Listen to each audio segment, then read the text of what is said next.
Hey everybody, it's Gina B here. Welcome to the Fox Den. Unfortunately, we do not have Mama D again. She has conflicting schedules now, so she probably won't be with us for a while yet until she can work those things out. It's work, work is important, so I will forgive her.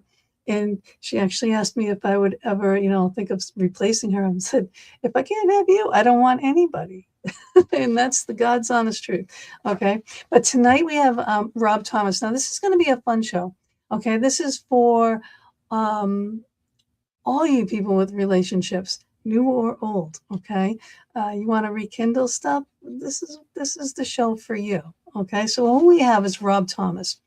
And how he puts it is, Rob was at his wit's end. It seemed that everything he said to his beloved wife to draw her closer just ended in disaster and disappointment. He saw this incredible woman pulling away, and nearly every word that came out of his mouth made it worse. Yeah. Okay. So Rob began to explore what might happen if he stopped talking. And he began a gentle campaign of nonverbal communication, reaching her in ways that conveyed his love without the misunderstandings and missteps that words risked. You'll discover the incredible results in his new book, Wordless Cpnnection, Deepen Intimacy Without Saying a Word, Even If You're Married. Rob didn't just apply this to his own relationship. He tested it with many couples across the globe. They raved about the renewal of their love. A highly acclaimed business consultant, Rob Thomas spent the last 20 years helping big companies get unstuck. And that's exactly what he applied to the Wordless Cpnnection, to find simple but doable solutions to heightening and sustaining love. And today he's here to share some of the wordless practices that will reignite the intimate connection for any couple, married or not. And here's Rob. Hey, thank you. That was really nice. And man, you got a good tone. You got a voice for radio. I don't know. Oh, I'm very raspy right now. I'm losing my No, voice. no, you got a nice melodic flow of how you said all that. So thank Oh, you. well, thank you very much. I appreciate that very much. This book is very interesting. At this point, I usually hold the book up. However, I have PDF. There we go. So I can't do that, and that definitely gets to me. But let's see now. Now this book, it's not huge, but it's packed with a lot of things, and it's a lot of things that when you're reading it, you go, why didn't I think of that? Well, thank you. I actually, as much as it may strike you that way, um, going through the journey, it was not always obvious. And I think when I started writing the book, I kind of had a kernel of an idea, maybe not even a full sentence, about kind of where this might go. And I just kind of started experimenting and thinking about it. And one thing led to another over a long period of time. And that kind of unfolds in the book. So I'm glad it seems like it's a more simple journey, because actually, when you get into it, it really is very simple, and we've got more going on for us than we often than we may even understand. So I think that that's part of the message of the book, that we're in a better place, ready to go with our partner than we think possible. So. Well, awesome. Now, when you say even if you're married, what is that promise all about? Oh, see, it's a bit of a wink. I often, sometimes I tell you, I'm on these Wink, nudge, podcasts. nudge. That's right. I'm on these podcasts, and some people really think it's some sort of serious scientific thing, Or, so no, it's just, I think, again, from my own perspective, you often feel like if you're married, particularly the longer you're married, and you are stuck in something in your relationship, some reason it just seems like you can't get unstuck, and it feels like no matter what you do, you kind of seem to keep just an arm's length distance with you and your partner, and you're wondering how you can do that. And I think, as I talk to other people who are in long-term relationships, they often feel like that's as close as they can get, and that's really, again, something that they're surprised at. So this is why again, I have this wink towards, and it says married, but it's really anybody in a long-term relationship who feels like, they may be talking, I think they're talking to somebody else because I don't think, I'm not certain there's anything that could work for me. And the good news, and we'll find out as we talk about this, there is something. So, and again, it's within us, something that we really kind of already know how to do. All right. And that, a lot of married couples do go through that. They just get this disconnect. Now, I am engaged. I am actually, I know, at my age, right? Go team. This will be actually my third marriage, and this will be his second. And Congratulations. It's September. Thank you very much. But I'm telling you, again, reading this and some of these things are going to come in handy. Well, thank you. I think that one of the things that I think is interesting is people experiment even with one of them. It isn't just that you may think that they're feeling closer to you, but you get elevated. You yourself start feeling, you're surprised. It's like, wow, I'm getting engaged in this. I mean, again, a lot of the research participants made comments like that. It was very interesting how they themselves felt elevated. Right. Is this something that we've always known, like instinctively? I think it is. I think it is actually something that right in the introduction, there's kind of a brief history of this nonverbal connection that we've had, and talks about how humans, and this is no surprise to anybody, we always enjoy living in groups, and humans started living in groups about 350,000 years ago, and then depending upon who you look at, I've seen some research that says 10,000, some say 30,000, but recently compared to 300,000 years ago, we started talking. And so we went through this whole long period of time where we lived in groups, we lived in families, we were trying to keep things going forward, but without being able to talk. And so we really, during that period of time, we developed, I feel, a whole library of nonverbal connection tools. Some of these are things that, like a hug, that we all know what that is, that we connect with. But really, our bodies are built really to connect with our partner. And in fact, we even have a whole pharmacology store in our head that as we connect or hug or something, we get dopamine, we get endorphins, we get oxytocin that's released in different amounts that, again, enhances this experience that we're having with our loved one. And so this all happened and kind of evolved during this long period of time as we're working into this whole idea of being the species. And ultimately, this is in our DNA. This is who we are. We wake up as humans, as a little baby. We have this within us. There is not a culture on the planet that does not know what a hug is. There's not a culture, not a person who doesn't know what a kiss is. And it all means the same thing. And so these type of things are really innate within us. And we often, now, one of the challenges we have right now is that we're so, we've got all these communication tools. We're always in our head. We're always texting.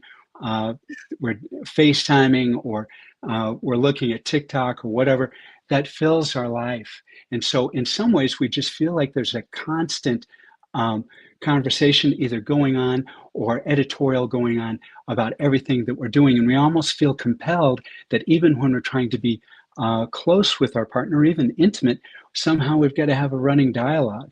And really part of what this book is inviting us to do is just, and it's, believe me, we do need to talk. Talking's great. Yeah, talking is good, but sometimes talking... But sometimes talking gets us in trouble. I'm an over talker. And that, I'll tell you from a lot of experience, that can get me in trouble. But part of what happens is that when we go into a situation where we don't say anything, and like we're going to hug, or we're going to kiss them, or we're going to do something, we don't ask permission. We just go in and we hug them, and there's no talking during the activity and there's no talking afterwards.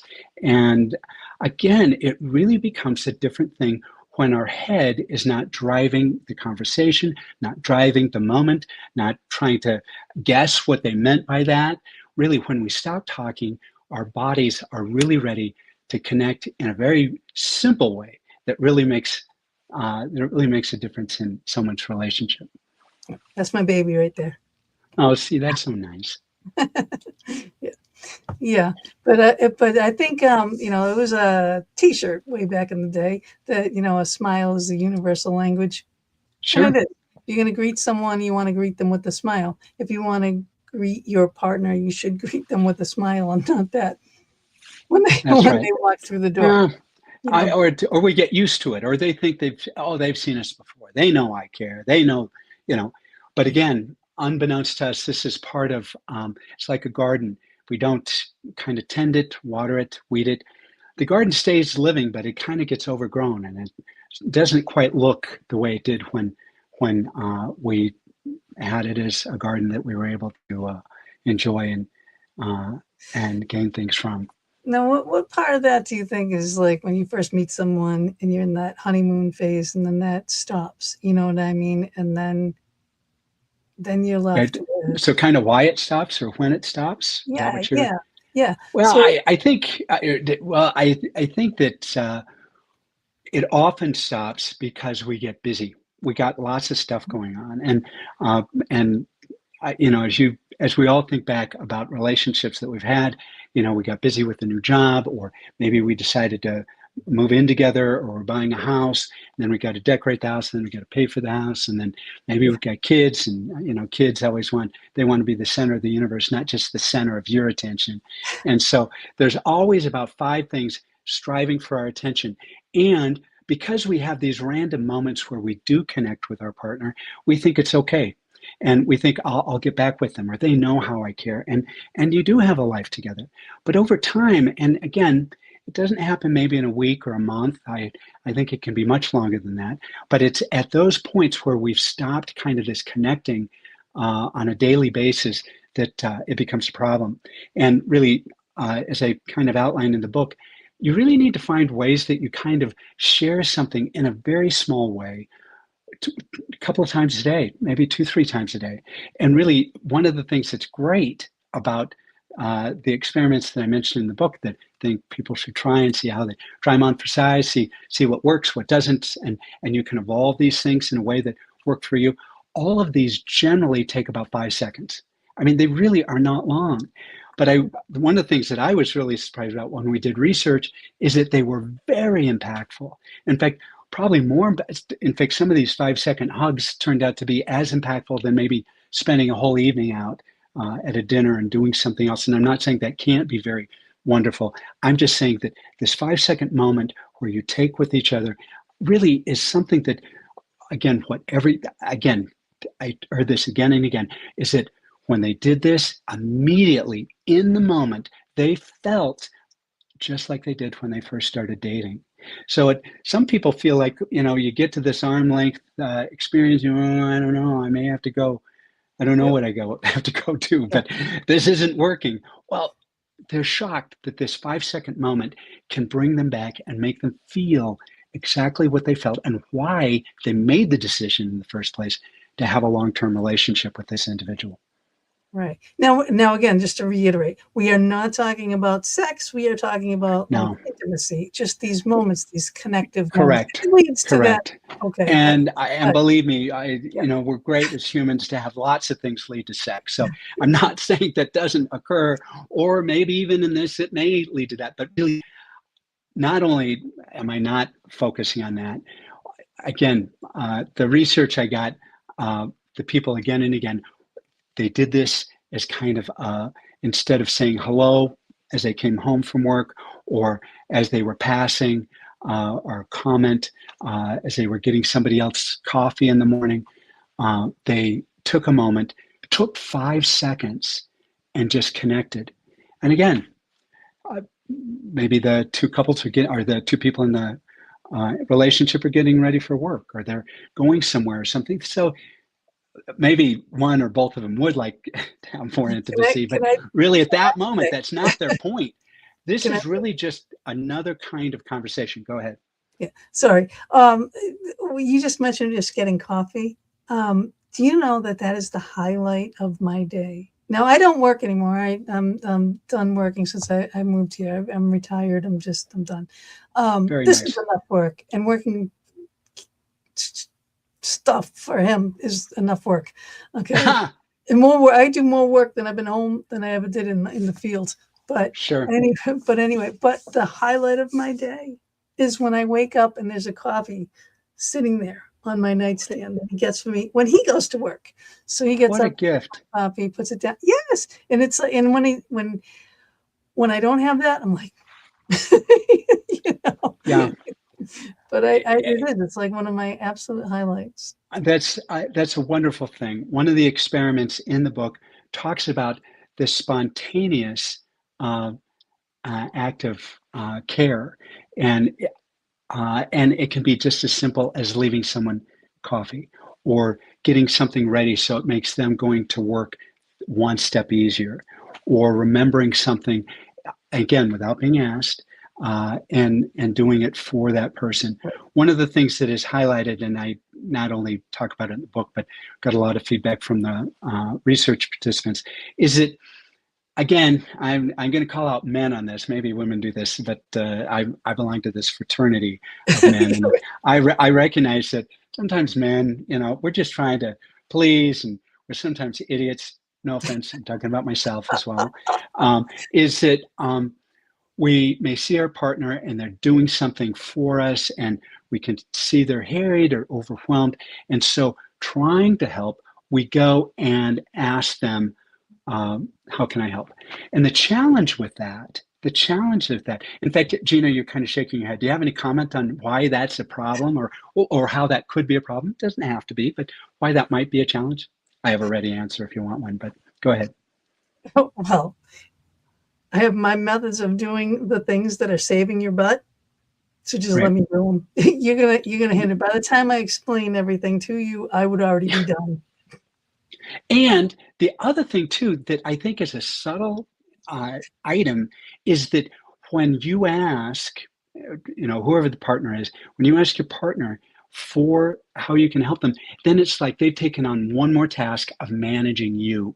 And so it isn't just that you have to explain it, but then when they do it wrong, then do you tell them they did it wrong, or do you thank them for the wrong job? I mean, what do you do? I'm from Massachusetts, so I cannot hold back. When you write about these things like this harsh speaking and stuff in your book, you even talk about that. You have a Mass person that you actually have in there. But yeah, I can't hold that back. I was a tool belt diva. I built things for work. That was my work. So, he says, I get sick of holding nails. Not to say that he can't do these things. However, it was my job. It was my life. It's how I made my living. No, I'm hammering. Okay. Man, that's fantastic. And in fact, I like, what did you build? I'm curious. Everything. Cabinets. I've done flooring, tiling. As an interior design decorator, tool belt diva. If, I put in tile floors and backsplashes and ripped out kitchens and put in kitchens. I've built cabinets. I've put in windows. I've done it all. Is that from, did you have a family member or some, I mean, normally those skills that you just don't wake up with them, Well, kind of, I did. My dad was a carpenter. I did watch him. He wasn't too much of a talker, but I watched, I learn. I'm eager to learn. I never want to stop learning. Never. Sure. Me too. Okay? And I would sit and I would watch him, and I was always enthralled, So I'm out as a child under 10. I'm out building 3-story forts in the trees, and then I'm decorating them. I'm stealing my parents' my mom wanted to reupholster the sofa, and I'm stealing the fabric, and I'm putting curtains in my 3-floor. Now that could be reality TV. A 10-year-old building a fort and decorating it. So I had the best tree fort, like a log cabin. Sure. the woods Sure. too, and as a matter of fact, I'm going to build the arch for our wedding. I'm doing Oh, that's so all nice. these When are you things. getting married? How soon? September 12th. Oh, Yeah. really? September 12th? Yeah. Oh, you know Why? what is fun about that? That's my birthday. So I'm always a Oh, fan of goodness. September Also, 1, see? 2. So you'll never So forget. yeah, no, well, that's fun. Well, I'll be thinking of you on September 12th. So. Thank you, thank you. But yeah, but I mean, when he offers to help, it's like, then I got to fix things, and because it's not like my way. It could be, uh, again, I regress. I'm a masshole. Aren't we It's all? and I was a boss, so it's like it's my way, And men have worked for me, Sure. and a lot of times they didn't like the fact that a woman is telling them what to do, and I'm sorry, but you're an electrician. I can find another one. If you don't want to do it my way or in my Sure. time frame, there's someone else. Okay. Right. So and I don't have a problem saying that, so maybe I need to work on. No. Again, I think the Yeah, point that I think is helpful here is that if we want to do something for a partner, and it's really one of these spontaneous acts of care, we do it in a way, again, we're not seeking permission. We don't tell them in advance. We just go ahead and do that. And maybe we'll learn that maybe that wasn't the right thing. or yeah, we'll yeah, learn from the process. But what we find is that when we do something, we tend to do something that we think that they'll like and that we're probably good at, or we're good at delivering this. And so they're surprised, they're appreciative. Um, it's unexpected. So again, they may be in a situation where they're at work. I was talking to a woman who husband is a football coach, and anyway, he had a big game and they had to travel like 2 hours away from the home to go to this game. Anyway, she'd made some really nice dessert for him and some other snacks, and hid them in his bag that he was taking to the game. And he told her later that that was really a highlight that really, in some ways, helped him start the game better. And right. so she was lining up with something that she anticipated would help, and then she did it without, again, any warning. And so I think that is part of what makes it a little special. And again, we see it, and it. One of the things about the wordless experience is that it isn't so much in our head; it's in our heart. And I really think our heart has its own way of communicating, its own memory, and its whole process. And so when we do this wordless connection, it allows for our heart to be a part of the conversation. And that's really the part that helped us get start dating this person in the first place and make us decide that we wanted to be with them. And so Yeah. we get busy and we're only letting our head talk about the conversation. And that's part of the challenge. Yeah. I mean, let's see, hold on a second. Oh, you just popped in to keep your schedule and say, oh, okay. All right. Well, I will see you tomorrow. You take care of yourself. She's not doing too well, like health wise. So she's got to get her rest. We love I you, hope she Sharon. does better. Yeah. Sure. But this is like very exciting. Like you talked about secret house elves. Oh, yeah. I have Right. a lot of regular questions that I want to ask you. But at this Please. point, I think this is a good segue for this house elf thing. Like the woman leaves and comes back and her house is spotless. He doesn't say a Right. word. Now, Right. if Bob ever did that, I think I would have a heart attack. Sure. Okay. Sure. One. And but here's the thing. Men got to understand too, like we do these things constantly. And we're Right. not asking for recognition. We're not Right. asking for atta girls. We're not saying, I don't need a pat on the back or you did a good job or, an Right. occasional thank you would be nicely, Sure. accepted. However, but we're not looking for it or, well, you owe me things, Right. And I think a lot of guys, and especially love you, Bob, but you do this a lot. You say, well, I said, can you put this up for me? Can you do this? And it's like, whoa, cost you. You know what I mean? It's like, and then automatically it's just like all the wind comes out of your sails, Right. This actually, I have a little story in the book about something like that. And again, I don't know. Again, I know men are like this, and so maybe women are like this as well. But they often think they're the funniest person they know, and so they're often saying things that they think are hilarious, like it's going to cost you. Well, I think I heard Jerry Seinfeld say that. I mean, and so uh, the point is that what we think is funny and maybe what is funny are two different things. And so, again, this gets back to being, we need to be intentional about our messages and that we want to be perceived as being kind and loving. And so, again, that doesn't mean that's going to correct our humor all the time, but I think that's the challenge. That's the challenge this man has. I mean, I do think I'm pretty funny, and so I can, I can try out material that doesn't work, Yeah. but I think particularly, and it's unfortunate, I think it's often at our partner's expense, and so we need to be sensitive to that and be intentional that as much as we may want to try and have some levity, we need to make sure that our partner understands where we're coming from.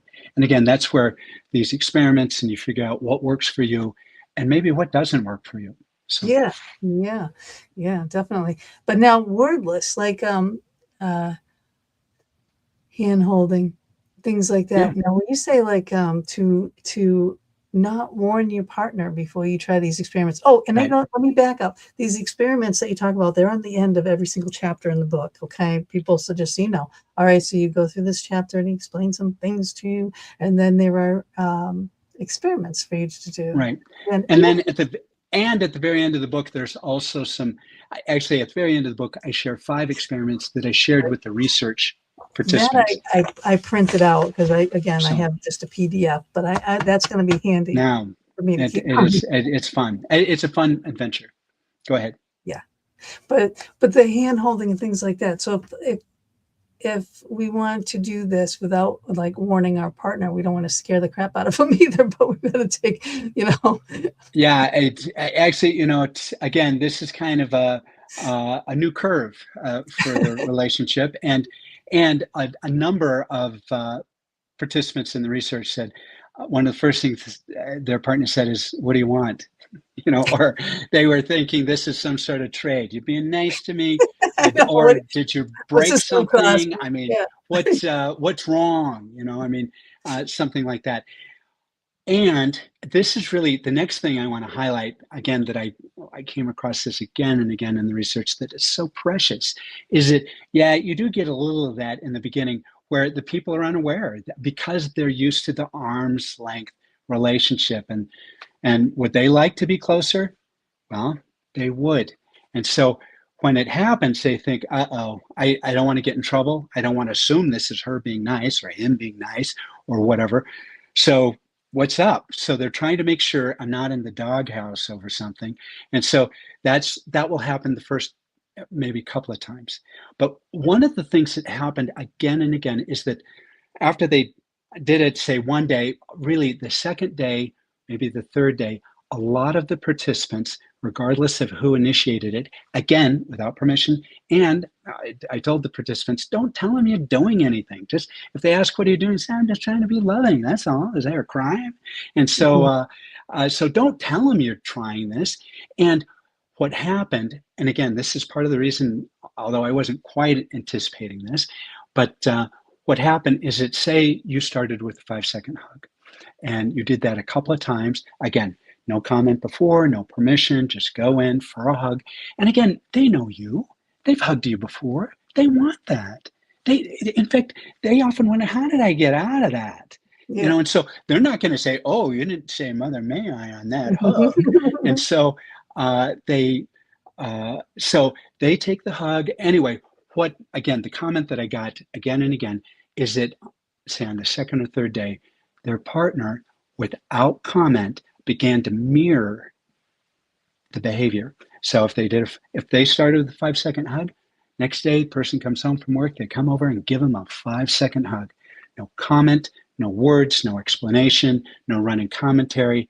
And the partners who wrote about this were delighted and shocked. I mean, they were really thinking this is a one-sided exercise, and they wanted them to enjoy it, but they didn't expect spontaneity and for their partner to step up and say, I'm here. I want to do this too. And so that was very surprising. So yeah, the no permission, no telling. I think that works better. That's just my opinion. And that's kind of what I direct in the book. Well, it's more than your opinion because you did it. You Right, actually did this. So this is, this yes, is coming from a place, you did it. You worked at this. It worked for you. You asked right. other people. You put it out there with all these other couples. It worked. So it's a tried and true. All right. Yes. So it does work. Yeah. And in fact, you're going to experiment with this, and this thing will go in different directions that generally please you. And you'll find that you'll do things that maybe weren't in the book, or maybe combination of some of these. One of the things that happened with my wife and I as we started doing these 5-second hugs is that almost immediately, and again, no conversation, there was no discussion, we didn't draw pictures for each other, this just occurred, is that we do the 5-second hug, and then we do a 5-second kiss. And now we do that every time. And again, this isn't leading to anything. This is how, if one of us is coming home, and it doesn't happen every time that one of us walks in the door, but often as we come in or as we're leaving, I would say if there's any continuity in this, it's often when one of us is leaving for the day, or first time in the day, we will find each other and do this. And then the other thing I do is that I find I have an office at home, and when I'm working at home, if my wife comes across my mind, and I think that happens with everybody. Anyway, I stand up, I go find my wife in the house, and we do the 5-second hug and the 5-second kiss, and then I go back, and often we don't say anything else. We just do that. And again, we're talking 10 seconds here. I mean, and does this matter? Yes. Even, I will tell you, this may be a shock, I may be telling tales here, but there are days that my wife is still upset at me. And so we can, I know, it's a crazy world we live in. Yeah. So there are times where even if, we're at cross purposes for whatever reason, one of us can still come up and give the other a 5-second hug. And it's a truce. There's no comment. We don't say anything. In fact, I have found there a couple of times, even though this is very high on my mind, I almost want to give running commentary. I want to say something, or I want to say, "Oh, I'm sorry." Don't say. I'm really encouraging you. If you're doing it, just do it. And you can talk later. You can. I mean, this isn't like you're eliminating words. It's just that you're inserting a few seconds of wordless connection in your life. And I find that even when we're in we read a while ago, we had some family challenges that probably aren't unknown to others. And this was kind of stressful. And I found through this whole thing, something that really helped, and helped us not necessarily drift apart, but I mean, it's when you're in crisis for whatever reason, lose your job or whatever, or a family situation, that's when you often find yourself not connecting with your partner. And this 5-second hug, 5-second kiss, holding hands, I talk about the massage or some of the other things in the book. Yeah. So those things matter, and they just take a moment. Go ahead. Yeah. I'm telling you, it's so true. You just mentioned the massage, and how I have that in my head. That is a wonderful thing. Like what you were saying, you just decided to do this, and you would go to your wife and do the massage, and you're talking, about what you're thinking. You want to say something and you're not, and then you have to kind of reel yourself back into the moment and slow down and this and that.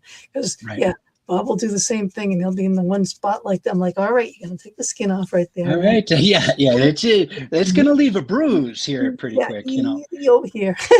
You know? Yeah, that's I get that. I get that. Yeah, Just yeah. slow, steady. So easy, yeah. Yeah, But yeah. that's wonderful. It's wonderful. You have a lot of ways to connect in here and in this book. Um, Thank you. I'm just going to read this right out, right? Because I have a whole bunch of questions like listed, and it says, "Now be honest, okay? The whole idea sounds a little bit woo-woo, okay, Right. at first, but I'm with you. back it with brain science. Now give us like everyday moments that proves that's legit." Um, a couple of things. One is that when we're in relationship with someone and we hug them, and again, this not only deals with our partner, but it could be a baby, it could be one of our children. Um, the connection, the touching actually calms us. In fact, one of the things that happens is that when we are hugging really almost anybody, where our heartbeats start to become in rhythm. And this is in particular, uh, there's been a lot of research on this between mothers and newborns, where their heartbeats get in rhythm. And it's also this type of connection where mothers, without necessarily, without even the baby crying, sense something. Yeah. And the body, it's got a lot of messages. It's got its telegraph working where we can sense that, we know that. And so we respond to it, even though in our head we go, I don't know exactly why, but this is something I need to address. And so they've done a lot of things like that where things get in harmony. In fact, one of the things I mentioned in the book, I talk about starlings or birds, where they are not, they don't have a leader, but because they sense each other, they all make the decision of how they're going to fly in a flock. And so that's part of that science. One of the other things that I think is very interesting that ties into this, there are a couple of thoughts. One, um, our our skin has little tiny receptors and they're Yeah. facing out and they are always looking to connect with another human. And we can even kind of test this on ourselves. You know, if you rub your hand on the back of the desk, you can sense, have a certain feeling. But if you rub your hand on the back of your other hand, all of a sudden, oh, I'm feeling skin here, and there is this connection where the body is looking for that connection. And this is part of how bodies not only connect, but we get reassurance from that touch. In fact, this is, not only with children, but with adults. When, Mm. we're feeling a little unsettled, we want a hug, we want to hold that hand. And again, we need no words at this point. One Right. of the things too that is interesting, and this is interesting about all cells, but I'm going to focus on cells in our hand, is that cells want to connect. There is a bonding process that is outlined in physics. You can just pick up any physics book and they'll talk about this bonding process. And so as we in fact, this is part of the reason I decided to start with a massage, is that I was aware about this bonding process between cells and going slowly on my partner's back. My cells are, in a way, talking or communicating with the cells on my wife's back. And so this is where I got this whole idea. I'm talking from my heart. I don't want my head, who's an over Yep. talker. He'll just blurt out stuff. Let's just focus on something loving in my heart. And then again, science, our heart is involves an electrical impulse. And so we have these electrical magnetic waves generated by our being as well as our heart. Anyway, I worked on trying to kind of think about a loving thing. And then I thought through my heart to send that message through my arm and to my hand and to the cells in my hand, and that they would share that feeling with my partner. It's kind of And like the Reiki thing, and prana. Now yeah. yes. And so the thing that I found really great is that when I did this the first time, which I'm really glad I did not tell my wife I was doing anything because I was really nervous and I was making this up as I went along. So I thought there was a high chance of dysfunction here. So anyway, after it was over, she commented, she said, I think that's one of the best back rubs you've ever given me. That was great. That is And awesome. so that was really helpful. And I think if I would have got an opposite message, we wouldn't be having this book or this conversation at the moment. So, Exactly. Well, how about, you know what? All right, segue way back at the beginning when you met your wife in college. yes, You have to that's a tell fun that story. story because And without that moment, this book would not exist either. right, that is true. Actually, so I had gone to school for a year. I'd then gone off for a while. I was back at school at the time. My school let me. You could start on a quarter, so you didn't have to start at the beginning of the semester. I kind of came back, and so everybody was kind of already in their own flow. Nobody was new at the semester. I was just kind of parachuting in to school, so I didn't know many people. I knew like my roommates and stuff. I knew them, but I didn't really know anybody. And I had some interactions with some other people in some of the other apartments that I was living near. Anyway, one day I'm crossing campus and I'm kind of feeling like, I'm not feeling real connected yet because I don't have a lot of friends. Still trying to cook up my social life, looking to find out where the parties are and so forth. So anyway, I'm going along. Anyway, at this moment, I hear someone call my name. And I turn and I see this young woman, and she's someone that I knew that's living in a nearby apartment. And we'd had that apartment had come over and we'd had a game night with them a few weeks earlier. And so anyway, we had got acquainted, just superficially at that point.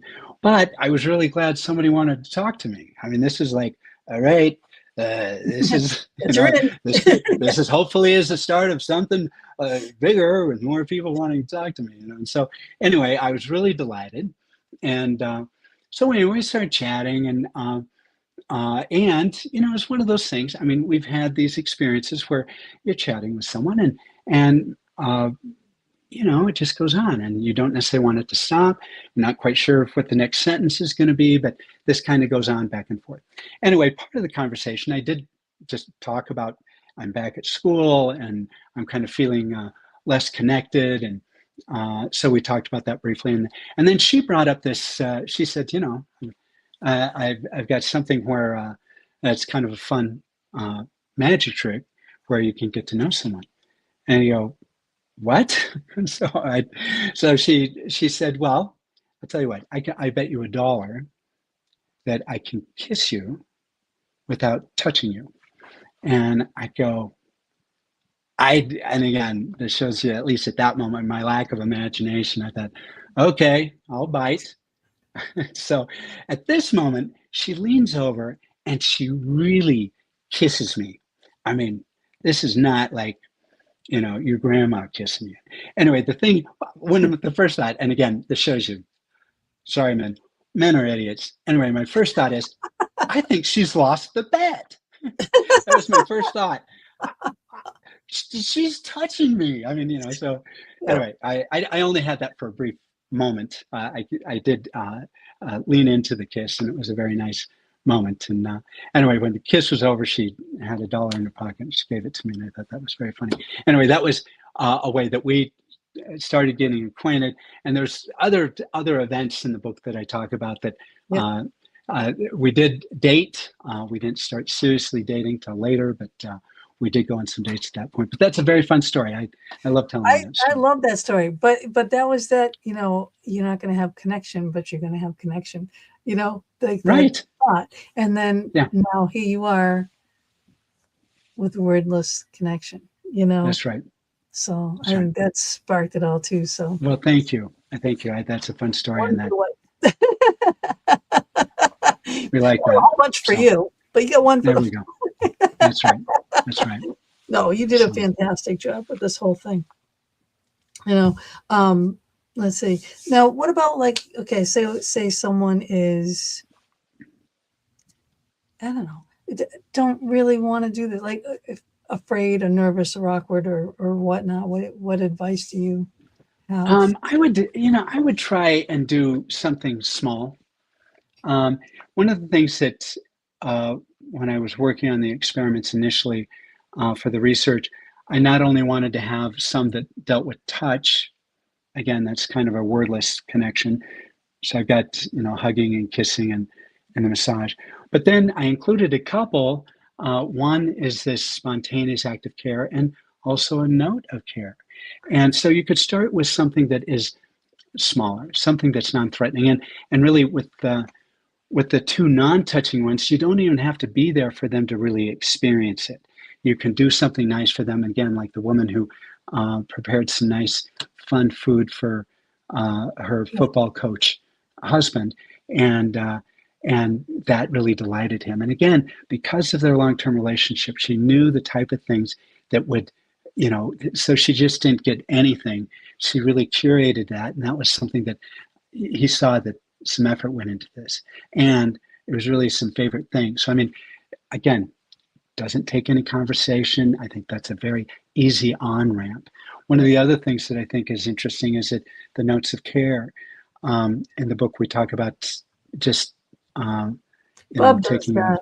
Yeah. a little sticky note Yep. and leaving it somewhere, and you can leave it on the bathroom mirror. We talked that I got somebody who left a note in the shower uh, for their partner to read as they were getting ready to take a shower. You know what? Clients of mine used to have in their shower crayons, and they're married couple, See, and they would write, notes to each other on the wall, love notes. I love that. Sometimes In fact, new notes, but but the washable crayons on the wall. yeah, I love that. In fact, I had not thought of that. That is a brilliant idea. I'm going to Well, there start you go. sharing that far and wide. And that's really the kind of thing. It's just light. And you know each other. You know the type of things that where you can make an inside joke. And it may not be funny. In fact, it may be really awkward or embarrassing if anybody else saw it. But you have your own inside track. You know what those mean. In fact, one of the things that I thought was interesting is that I worked with a couple of different editors on the book, and one of the editors told me, they said, and they really was thinking that I just made up this stuff. I've got a couple of pictures in there of somebody writing a note, and they said, don't say that. Say something better. Say something romantic or something. And I Yeah. said, yeah, I got to tell you, No. I took all those quotes from the research. Really, in fact, I kind of liken it into Again, it's a thing that Valentine Bob candy does for hearts. me. I love that. I dropped the ball on it. I have to admit it. I really do. I don't. I'm making myself like cold and heartless, and I'm not. I'm not. No, But you may be many things, but I'll tell you, you're not that. Go ahead. but he does all these wonderful things too. Like if I'm going away, I'm going up to Massachusetts or something, because I'm in Pennsylvania. So if I go up to Massachusetts to see my daughters or something, and I'll open up my suitcase and there'll be a note, like just I love you, or a picture of an eyeball and and a heart and a you, stuff like that. Little like sticky note sizes, he'll put them in different things. I mean, if I can remember when he goes hunting, like sometimes I remember, and I put things in like these little glass hearts and things like See, that is so thoughtful. but And he does it more than I do, and that's it's a fun. well, I'll tell you, that's why you love him, and that's why you're going to marry him. Is that he Right. does that stuff, and often we choose people who have areas of their life that are much more developed in that area than we have developed in our area, and so this is why people who aren't talkers marry people who are talkers, or vice versa. I mean, there's lots of reasons, but that's the reason you love this guy. So congratulations. So I'm going to probably say that several more times. So yeah, thank you. I'll take them every time. And we do events, so we're in the paranormal field, so we run these big events. We do Penhurst, Paracoms, huge event. It's very stressful and everything, so like we have to kind of remember to even see each other during that time. Sure. Because it's just ships in the night, you know what I mean? So right. kids can go, so right. it gets very stressful. But that's why we're having our wedding. We're having our wedding at Penhurst, which is really kind of. Well, that is so nice. Something that I don't really lean into too much, but it crossed my mind a lot as I was writing this book that a lot of this wordless connection, I think, has a lot to do with just, maybe our spirits talking to each other. I mean, I think there's more to it than just the connection. And what starts it is being intentional. We're not just doing this rote. We're not just trying to score points. We're not trying to get something from them. There's no quid pro quo. If we're intentional, I believe it opens up a lot of ways that we can communicate, not just through touch, but I think we sense each other. And again, this gets back to mothers and their children, and I think it can be all family members, but I think there's a lot to this that we become more connected in many ways that we don't expect. Right. And then not even with our partners, like I was just saying about like the events. I'm at these events, so it's stressful. I have a friend, Kristen, and whenever she comes like to an event or whatever, we automatically we don't speak, we just hug.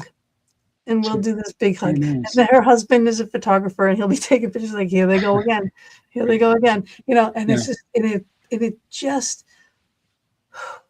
it's that the peaceful, I don't know, it's just that the soul sister connection that we have, when we hug it out, and it's just amazing. It's amazing. She's the best hugger on the planet, and I love her to death, Wow. although I get, I get a different feeling when I hug Bob. I get that like no, I get it. I talk about an experience I had with my oldest son in the book, and again, I was just trying to be intentional. He had a bad fall on a mountain bike, and he was laying on his couch, and anyway, I just asked him if he'd mind me giving him a foot rub, which I had never done before.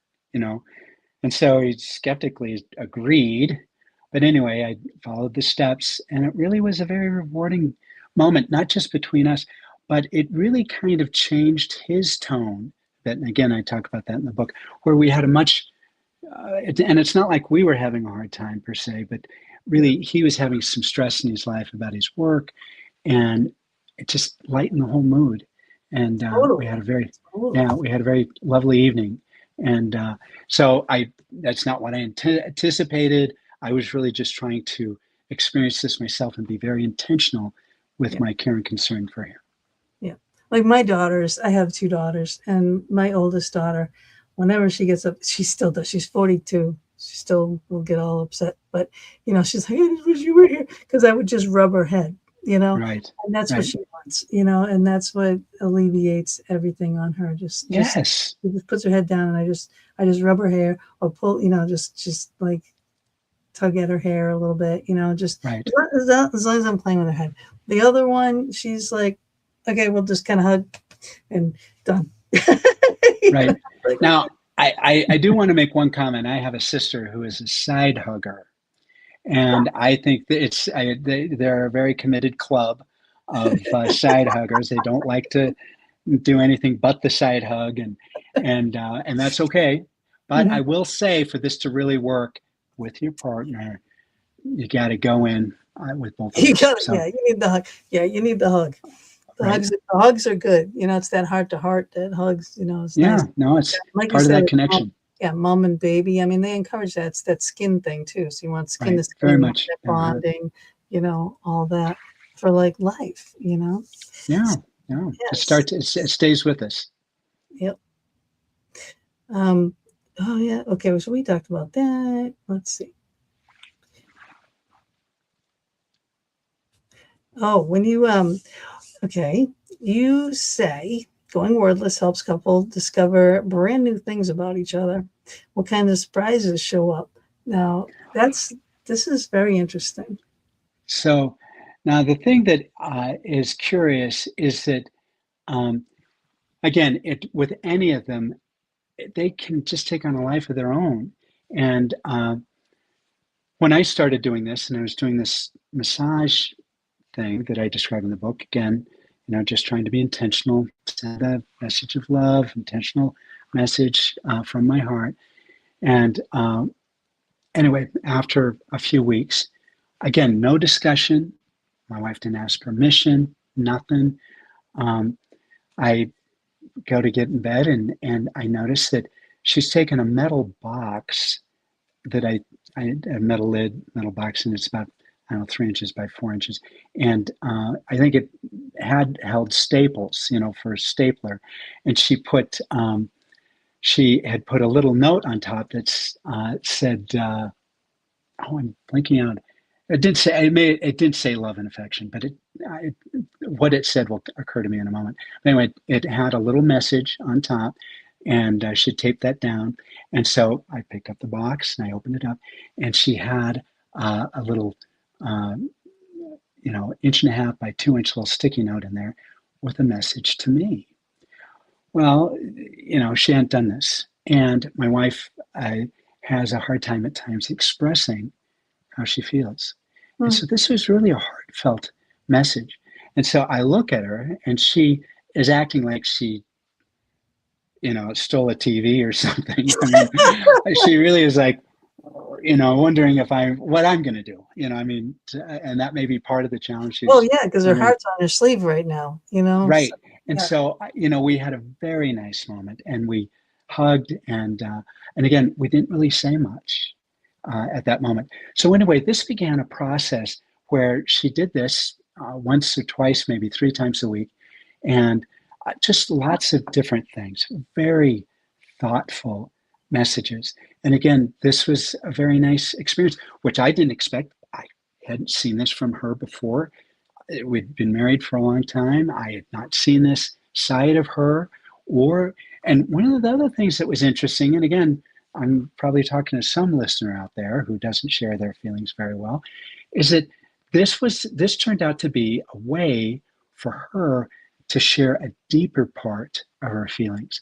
I mean, because she said stuff, and again, 8 words, 9 words on that sticky note that really she hadn't shared in our relationship. And so these notes of care, I mean, that is kind of where the idea for that was born, was this response.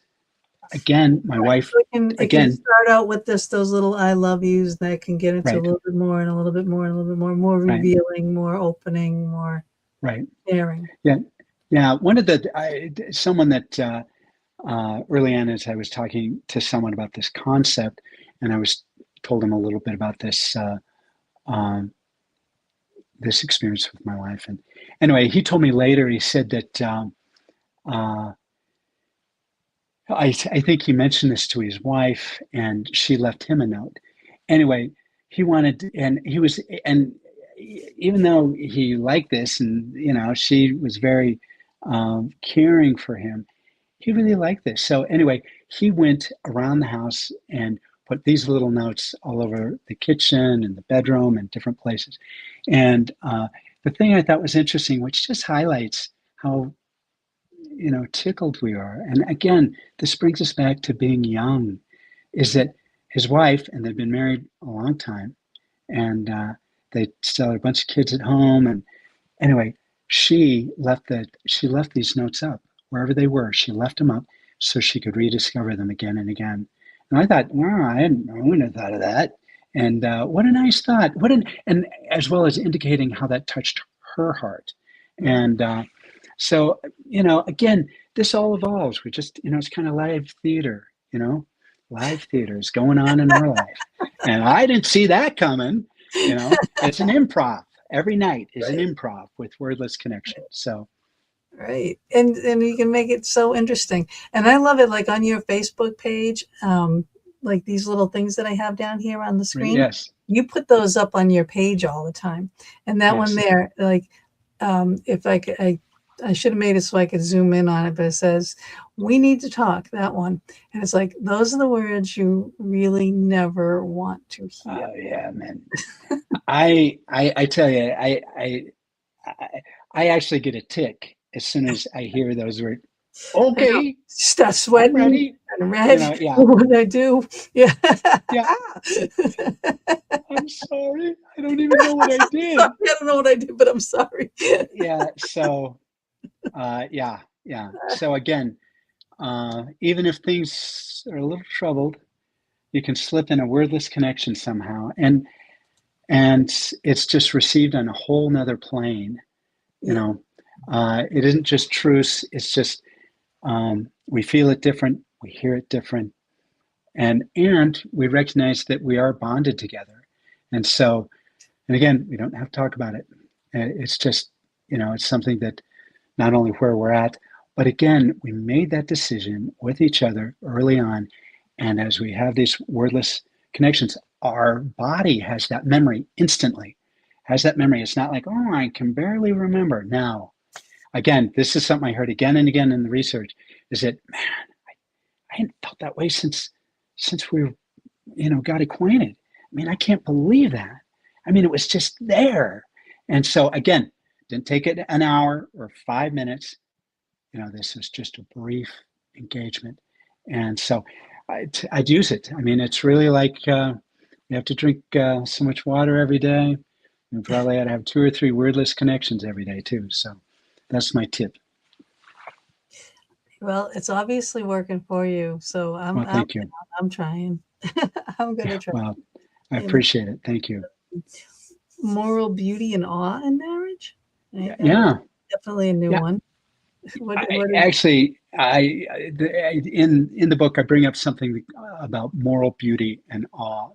And there's some research being done by a professor at UC Berkeley. And he's talking about, and he's looking at something that he's calling moral beauty. And it's really where people do something unasked, unnecessary, and we're inspired by it. And so this is where maybe somebody helps. I mean, I don't know why this first thought that came into my mind, but someone helps an old woman across the street. Oh, that's really nice. You don't have to help that old woman. You're busy. You got someplace to be. Stop that, and so but really this happens, or someone sacrifices some element of themselves to help someone, and we're inspired. And we can take this to the extreme with the Dalai Lama or Mother Teresa. They did stuff that inspired us to try and be better people. And that's what moral beauty does. It inspires us to enjoy life more, or to have some sort of experience, or to be our best self. Now, our response, and again, it's not necessarily the same guy, but there's also research that talks about when we see something that is amazing to us, we have awe. And so this could be something beautiful. It could be a beautiful sunrise. There's that guy on the internet who sees a double rainbow and gets all excited. And or it could be just something in our life. I will tell you something that gives me awe. I remember when my children were small, or even whenever, even in high school, I'd sometimes get up in the middle of the night and just make sure all the doors are locked, and I'd peek in, and I'd see them sleeping, and just seeing them sleeping, and kind of having that sleep breathing going on, just gave me awe and joy.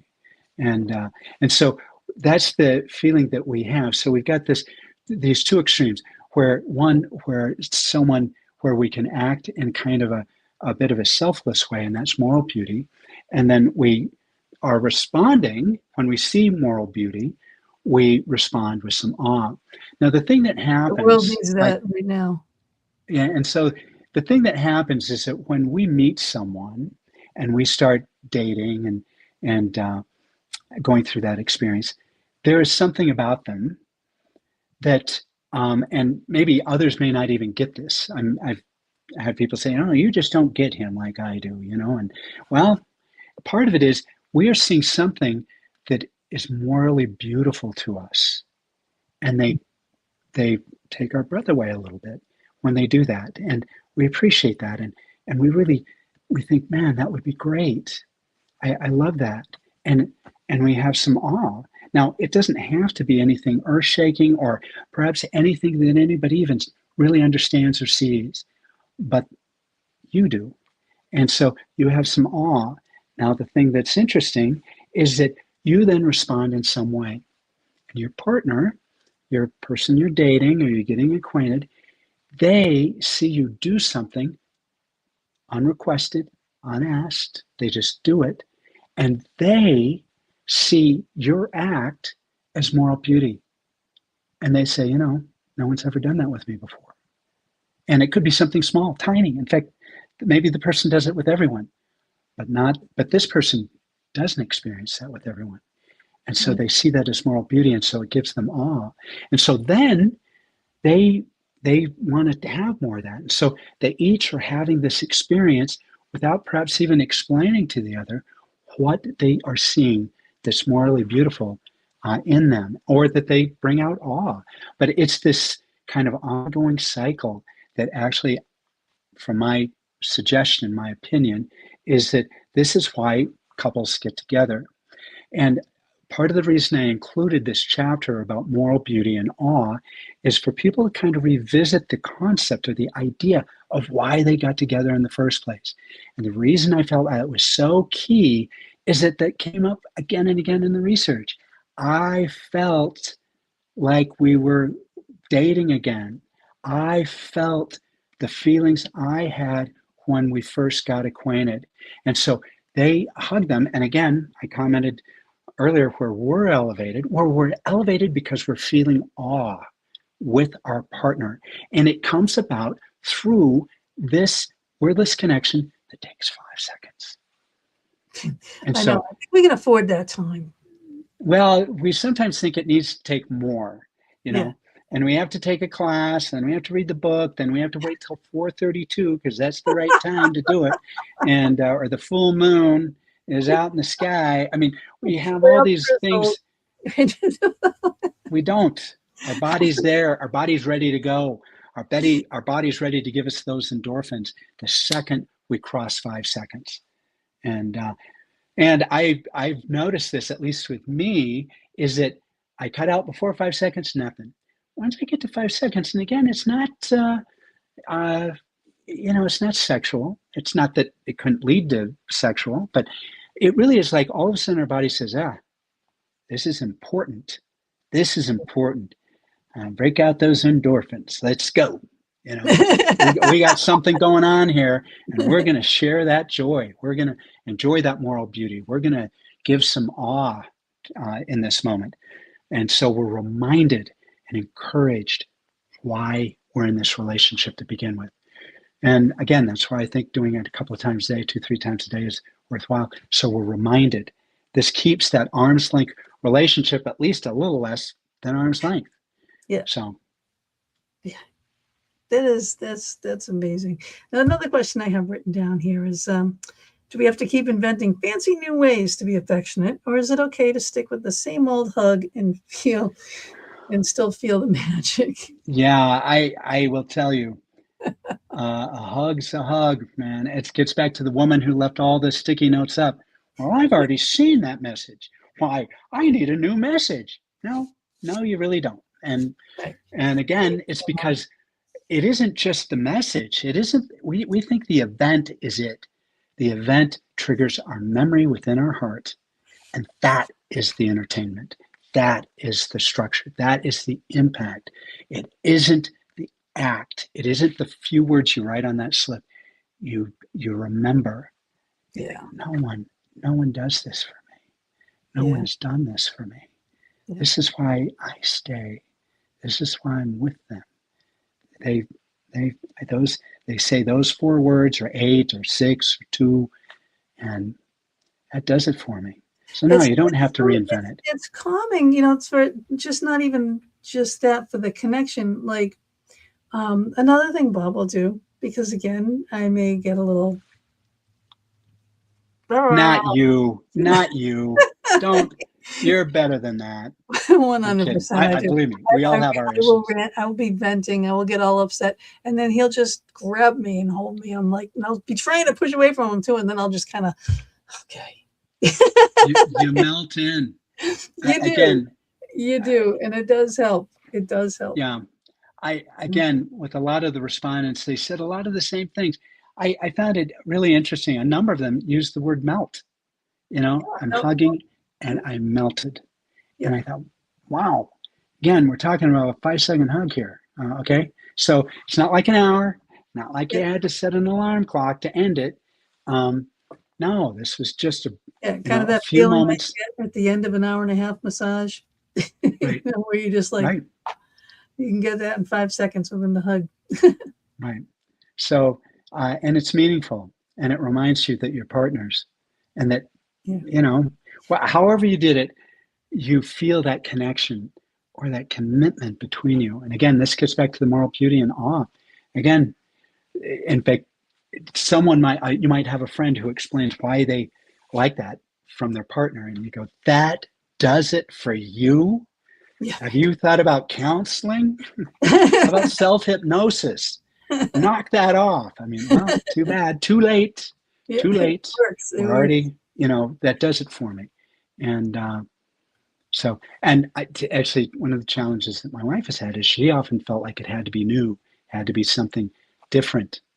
I said, now you got an audience that likes the same thing over again. So, I know, I'm plain. I like the same thing over and over again. right. I don't, I don't like the uh, fancy fancy, I don't like hot and spicy.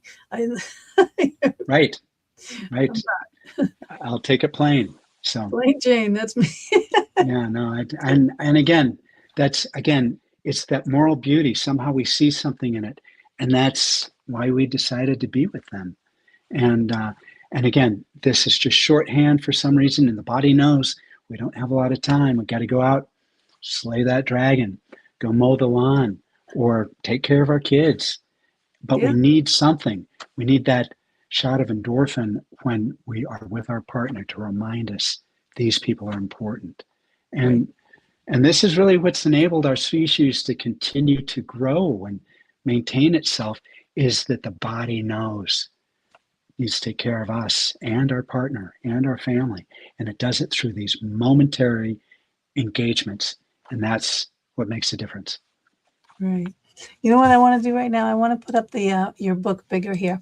So your book, Wordless Connection, Deepen Intimacy Without Saying a Word, Even If You're Married, is available at Amazon. Now, when they go to wordlessconnection.com, there's going to be workshops and coaching and Right. much more stuff there. So talk about that for a minute. Like what do you Sure. offer that you can help people? Actually, some of this stuff looks relatively new, so we're still evolving some of this stuff. But we got a workbook, something that can help you practice some stuff in the book. In fact, I'm working on a couple of other workbooks that might even be more of a Cliff Notes thing Oh, that you cool. can make notes in. And so I'm working on that. So more to come. So if you go there and think, oh, I don't know, I really want something else, well, come back. I'm working on it.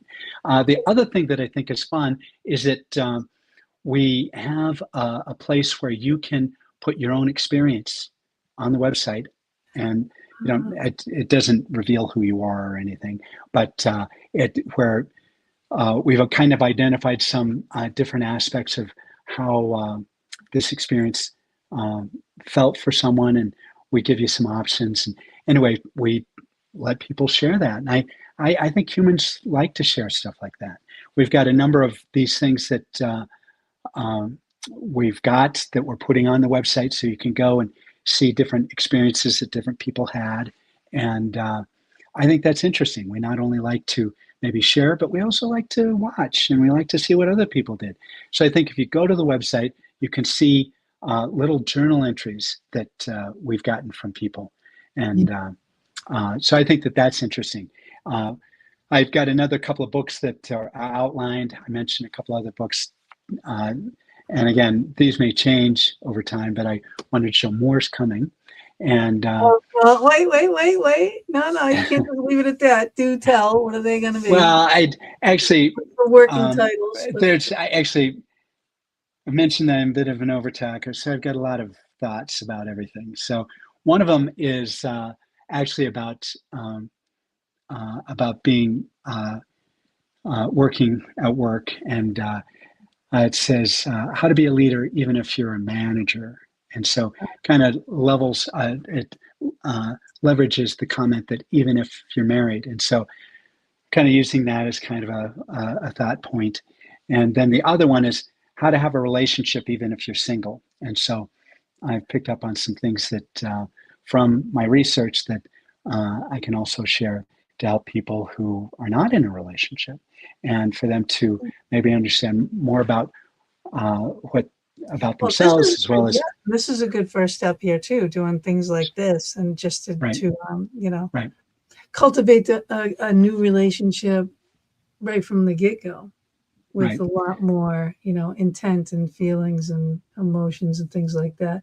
There's a lot and of people recognize. don't. I think people are nervous to do this. I think So, they are, and then often we don't know that we're having something special.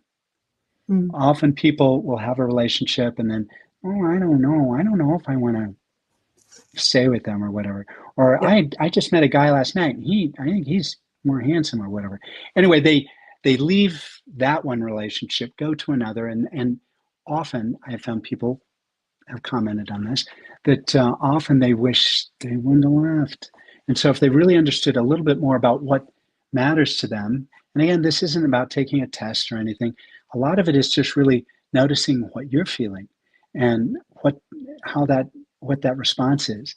And again, understanding a little bit more about moral beauty, maybe about your own awe response, and uh, and recognizing that that is really what engages people, or what when people are in long-term relationships, it's often more of those subtle things that matter than maybe some grandiose thing.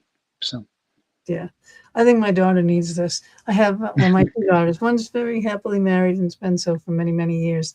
But my daughter with my grandson is not. And she oh just wow, keeps going relationship, relationship, relationship, relationship. It's it's a handful. She's a handful, right? yeah. Well, God bless her. But I have children. I have children. They have children, and I will tell you, I get a lot of opportunity to take care of those children, which I'm happy to do. But I can imagine uh, if one of them wasn't married, that would give me more opportunity. yeah, So that I know that. I could see that that can add more to your life. So yeah, I think she just needs to slow down and give someone a chance. She meets the sure, nicest men too, the nicest guys, and they're just like gone. Like, what happened? sure, what sure. happened? What did you do now? Those humans, they're a puzzle. I Those don't know. humans. I don't know. Like, maybe she's just destined not to have a relationship. Maybe I don't know. Some people are, you know. But now talking about your studies, and you were talking, and you briefly said a little bit about journals, and I didn't want to interrupt you. Now, I'm a firm believer on reading and writing. Right, I love reading, and I especially love writing and journaling. I think it's highly important. On your study, when you do with these people, so they they wrote in journals. What's like what surprised you? What are good key things that they wrote that just kind of hit you like, Well, um, I've done a lot of research in my professional life and lots of uh, research groups and different things. And so generally, I have always found that there are some people who just don't do it, or they complain about doing it, or they do it half-hearted, or whatever. And so I just planned on that, and then also, even if everybody participates, to have a good outcome, sometimes you're wondering, is it 50% plus one, and then we declare ourselves a winner? I mean, in trying to make a decision from the research. Anyway, the thing that really surprised me, there were several things that surprised me about the research. One, everyone participated. Once they started, I had no one stop. I mean, so I asked them to, over a week or two, to do 3 experiments, and I needed 3 journal entries for each one. And, I just kind of was, trying to figure out what would be a nice balance. I needed to get more than one it entry from them. 50-50? And so I was really thinking, oh, we'll see, and I thought some people, again, like me, I'm an overdoer. And so, of course, I'm going to do all that. But I anticipated some people wouldn't finish, or they'd do a minimal job, or they would say, one of the things I've also found through a lot of research is people, instead of doing what you ask them, they want to coach you that you're asking the wrong questions or Yeah. something, And so I was really anticipating a lot of things.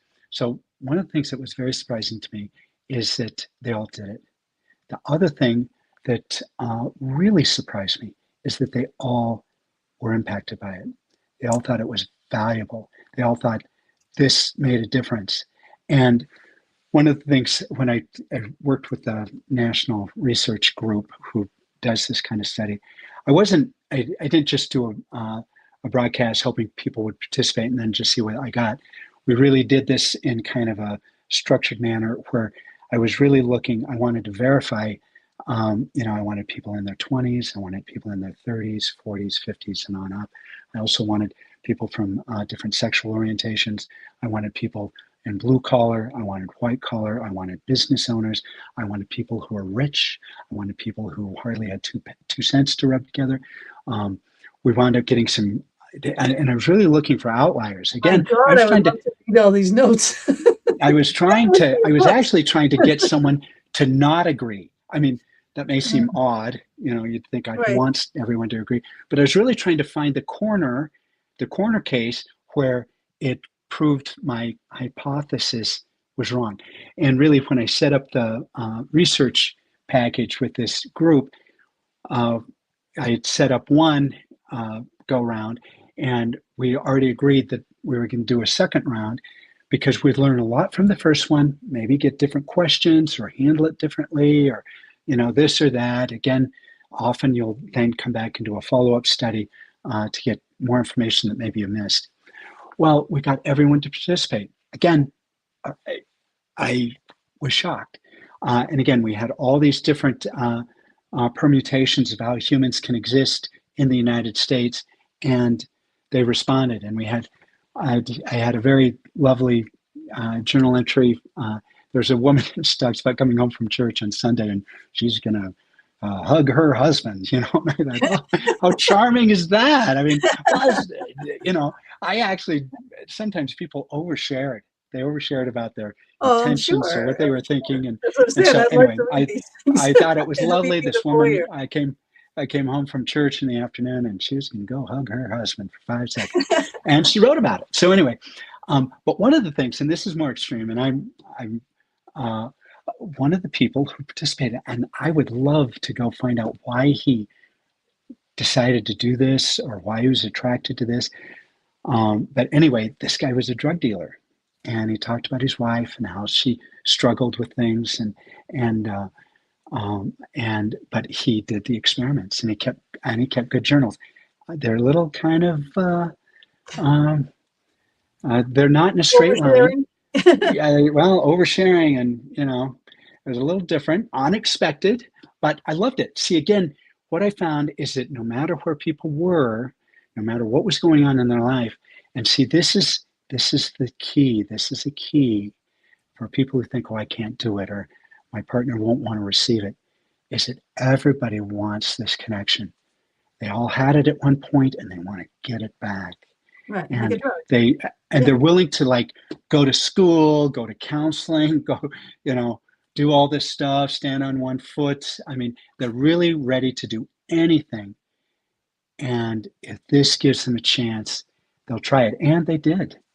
And they talked about the impact it had on, again, their partner. And again, it was interesting. I don't know what people were thinking, but somehow they were just looking to try and connect with their husband, but they weren't thinking they'd get anything out of it or something. Anyway, they thought, man, I felt something. I really felt elevated. Again, this whole idea about being elevated. You go in a lot in on, you are doing this for your partner, Yes. Throughout the book. You keep saying that, Well, but good. So you're going to, and so people think it won't work for them. Well, you've got 300,000 years of DNA. You got a library of stuff in your every cell is waiting. They're waiting. We're ready. Fire them up. Let's go. Let's light the rocket, man. Let's go. So, so this is what it's about, and So I think that that's very powerful. And again, so our bodies are in on it. They're waiting. And one of the other interesting thoughts that I had is that this works if we don't see anything before, during, or after. And it just highlights that we really listen to our head more. If we're in our head about our relationship, that can be even part of the challenge. It could be us, we're overthinking it, or we're assuming, or we're trying to be Sherlock Holmes or the detective about what they did that for. What were they thinking? I can't believe they said that. What were they thinking, giving me 2 forks? I mean, I made that up. I don't know. Nobody said that. I just made that up. But if we're in our head, we can come up with a reason. Oh, I know. Brother. But And so I think also too, like when you get that connection, like after that hug, when your endorphins and everything are going and you're right. all relaxed, I think it's kind of impossible to be angry. You know what I mean? I agree.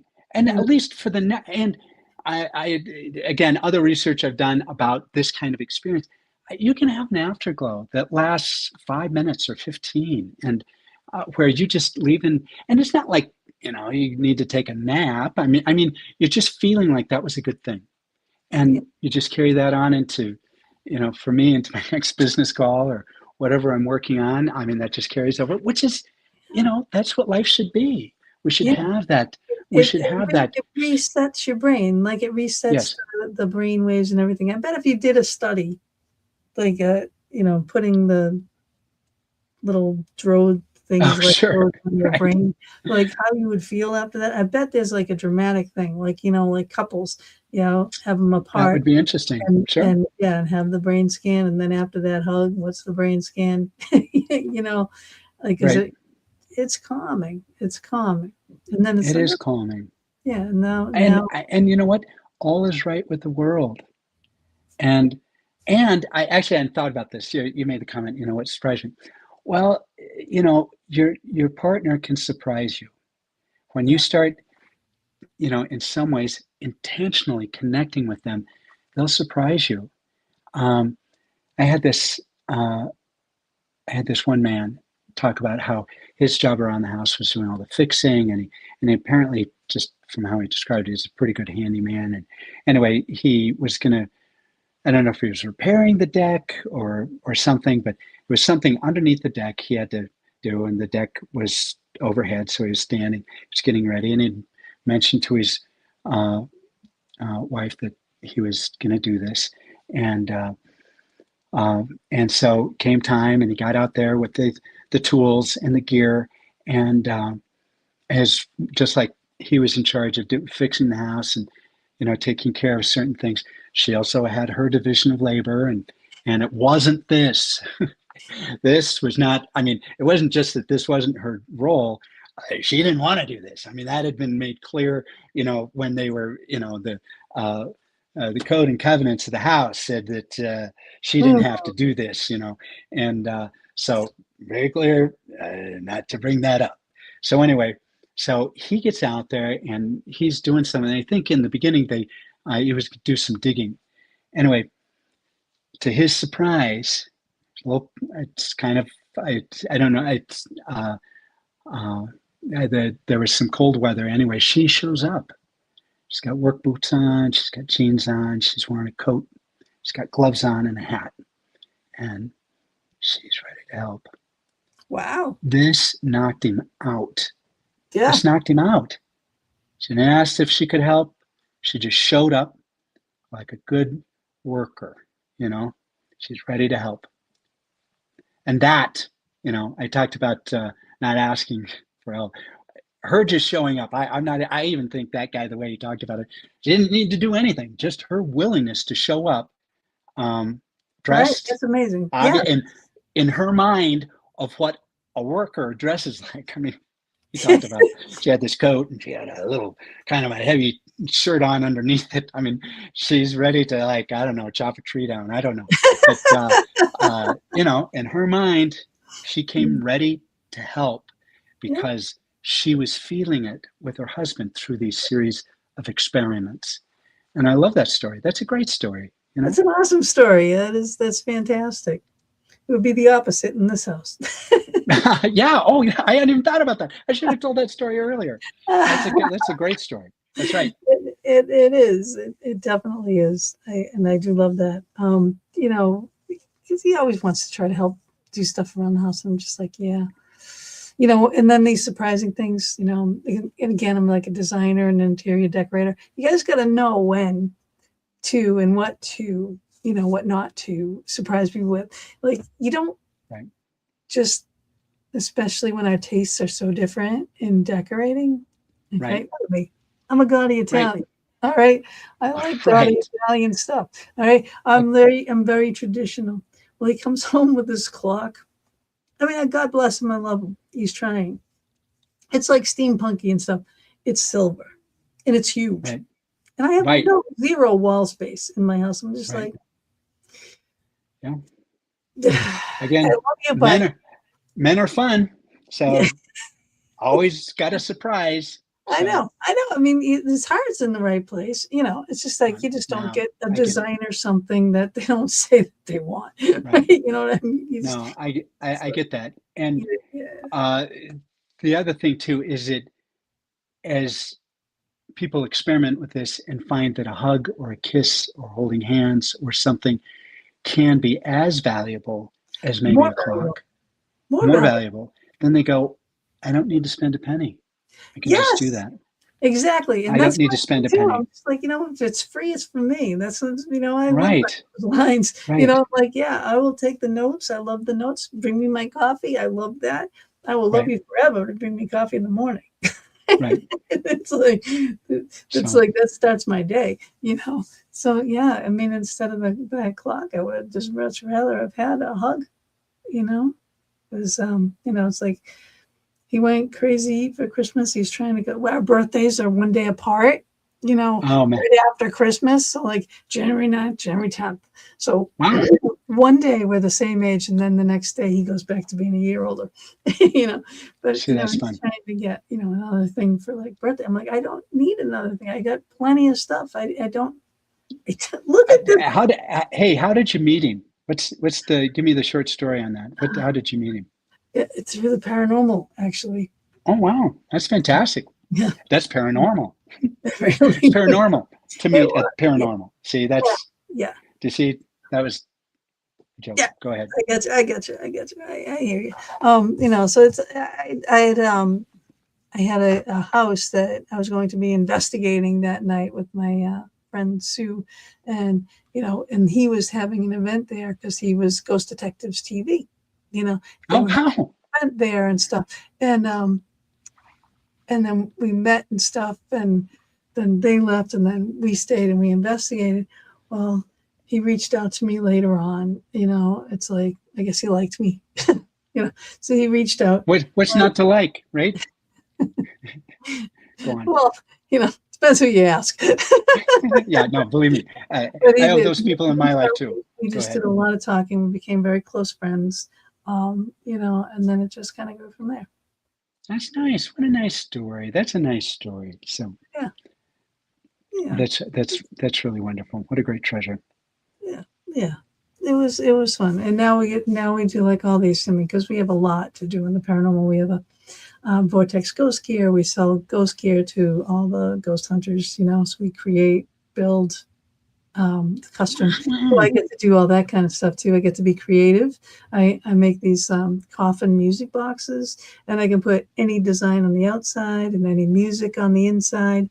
And what that does is if a spirit goes in front of it, like quickly, like passes by, it will turn on and off quickly. If the spirit stays and lingers, then it's going to continue to play. You know, so it's like when we have all these different types of pieces of equipment, which is pretty amazing. Something for all the Well, so what's your website? I want to go look at your website. vortexghostgear.com. I'm a slow writer. I got Vortex. What's the rest of it? Ghost Gear. Oh, Ghost Gear. Okay. Yeah. .com. .com. Yeah. That is so fun. I'm looking forward to looking at that. That is so great. You know, for some reason, when you said paranormal, I jumped to just straight energy work, and that too. I do that. I do prana healing, that kind of stuff too. I do readings, like just oracle card readings, things like that. You know. Well, that's fun.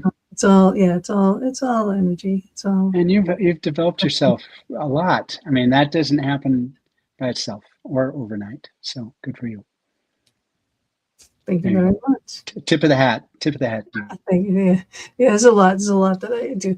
You know, it's learning. Like I said, I love learning. I love reading. I'm always, you know, never stop learning. Just never, never, Right. never, you know, never stop reading, never stop adventuring. This is why I do this show, to meet people Oh like yeah. you, to do what you do. I wish I could hold up the book. You got to hold up the book, because I hate having a PDF. I love having the book, you know, The because book. yeah, the Buy the book. book. You see the books that I have? That one needs to be on my shelf too. I need the book. You know, I got to not have Yeah. a PDF in my computer. I need a I'll book. send you one. I will Oh, send you one. oh, So, thank you. so I'd already planned to do that, but I'm obligating myself vocally. Oh, thank you so much. So there you go. That means a lot. I love having books. Like I have books. These are my next shows coming up here. These are my next 3 shows right here. You know what I mean? Like I've already read this one. See how I mar these books to death. Yeah. I mean I do that, and Well, that's and yours nice. would be like that. You know, like I here like I'm being prepared. printing out things of the book, and it's like, man, it's not like I can just open the page and go see, you know. And I love to do that during my shows, you know, and all my Yeah. dog ears, you know, because this one would have a lot of dog ears, especially for Yeah. all the experiments, you know. Sure. And the last section, I'm just like, you know, that's it. One of the Chapter 18 is the end all be all of everything. well, there There it is. you go. You know, something that a couple of things that are I, I was thinking um, about why I do this kind of research or I do this kind of thing.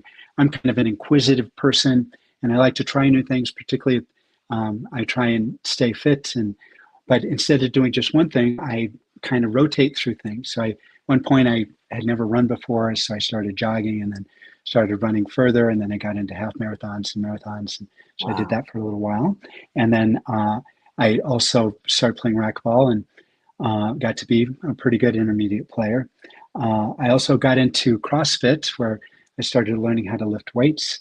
I got into, and now I've been doing road biking, so I did that, and so I like these challenges and try to something new. In fact, something I'm thinking about doing, haven't started yet. There's a boxing gym not too far from where I live. I might start You know, boxing. So I was doing that for an exercise thing, and I got that's what this would thrown be. out of the gym because I have Well, COPD and I have emphysema. And I guess my um, lips turned blue while I was doing it because they made us run. And I said, I don't want to run. I know I'm hitting the bag, you know, because I mean, I'm a physical person. I've always been a physical person. I've got muscles. All right. yeah, no, hey, You know, it, I did that work, but I was punching the bag, I was kicking the bag, everything was great, and then we had to run around the gym, and then my lips turned blue, and they kicked me out. Said you can't come back. that's too Get the bad. doctor's note. It's too You know, bad. I've always thought it would be fun. I think that yeah, would be a fun thing. So absolutely. I'm I had a looking. ball doing it. You would love it. You would love it. It's So fun. yeah, I want to try. I want to get so I can do the speed bag. Oh, I Like they do in can't the do that. movies. So well, I tried it's to one do of that. my goals. That's a talent. I don't know how they do it, and I get like, I don't know. I freeze for a second or something, and then it's all over the place. I'm like, I'm gonna get beat up by the slow. Yeah, there's got to be a trick to it. There's And gotta I'll be. tell you, it took me a while. There's some movements with when you're weightlifting that it took me a long time to master. And in fact, in the beginning, just to show that it really was a beginning, I had never weightlifted before.